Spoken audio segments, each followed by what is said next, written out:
Навигаторът. Пепел след бурата.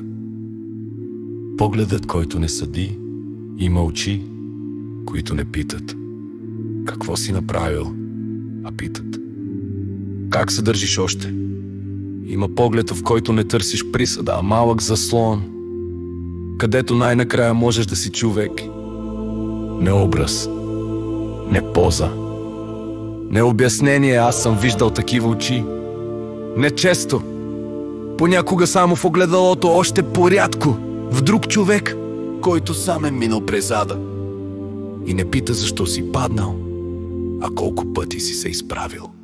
Хората, които са били сами в мрака, не светят в очите ти, те ти подават фенер.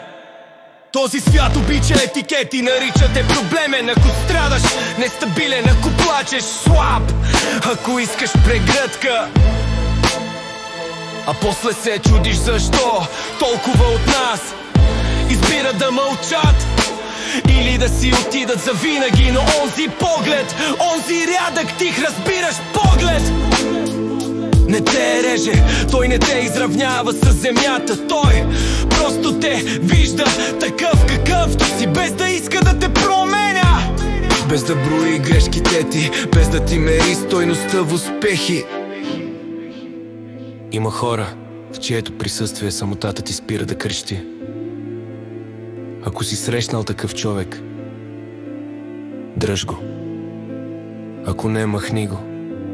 Понякога един неподсъдителен поглед спестява повече от 1000 думи.